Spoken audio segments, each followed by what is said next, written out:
தேர்தலை நடத்தும் தேர்தல் ஆணையத்தின் முக்கிய பொறுப்புகளில் ஒன்றுதான் கட்சிகள் மற்றும் தனிப்பட்ட வேட்பாளர்களின் தேர்தல் செலவுகளை கண்காணிப்பது.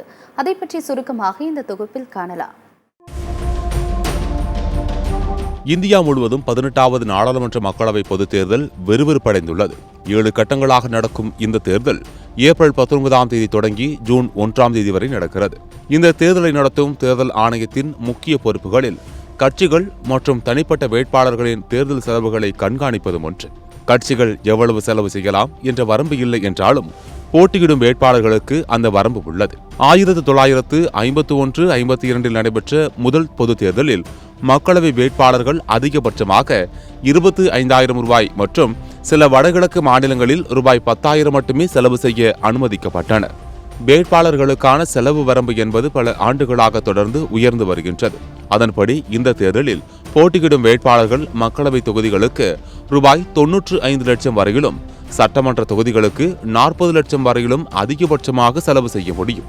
சில சிறிய மாநிலங்கள் மற்றும் யூனியன் பிரதேசங்களில் மக்களவை தொகுதிக்கு 75 லட்சம் ரூபாயும், சட்டமன்ற தொகுதிக்கு ரூபாய் 28 லட்சம் வரையும் மட்டுமே ஒரு வேட்பாளர் செலவு செய்யலாம் என்ற வரையறையை நியமித்துள்ளது இந்திய தேர்தல் ஆணையம். மேலும் அனைத்து வேட்பாளர்களும் தேர்தல் முடிந்த 30 நாட்களுக்குள் தங்கள் செலவு அறிக்கையை தேர்தல் ஆணையத்திடம் கட்டாயம் சமர்ப்பிக்க வேண்டும். அதைத் தொடர்ந்து மக்களவை தேர்தல் முடிந்த 90 நாட்களுக்குள் அரசியல் கட்சிகள் விரிவான தேர்தல் செலவு அறிக்கைகளை தேர்தல் ஆணையத்திடம் சமர்ப்பிக்க வேண்டும். ஒரு குறிப்பிட்ட தொகுதி மற்றும் மொத்தமாக தேர்தலின் போது ஒரு கட்சி செலவிடும் தொகைக்கு எந்த வரம்பும் இல்லை. மேலும் ஒரு குறிப்பிட்ட தொகுதியில் நட்சத்திர பேச்சாளர்கள் மற்றும் வேட்பாளர்களின் பேரணிகள் அல்லது நிகழ்வுகளுக்கு செய்யப்படும் செலவு கட்சி செலவாக கருதப்படுகின்றது. ஆனால் இங்கு தேர்தல் ஆணையம் நிர்ணயித்த அளவை விட வேட்பாளர்கள் அதிகம் செலவு செய்கின்றனர் என்பதே பரவலாக நிலவும் குற்றச்சாட்டாக உள்ளது.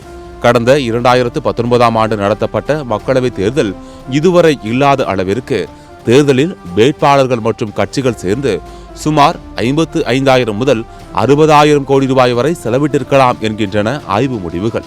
அதாவது ஒரு தொகுதிக்கு 100 கோடி ரூபாயும் ஒரு தனி வாக்காளருக்கு 700 ரூபாய்க்கும் அதிகமாக செலவு செய்யப்பட்டிருக்கலாம் என கூறுகின்றது இந்த ஆய்வு முடிவுகள். 2019ஆம் ஆண்டில் சராசரியாக ஒவ்வொரு தொகுதியிலும் 15 வேட்பாளர்கள் போட்டியிட்டனர்.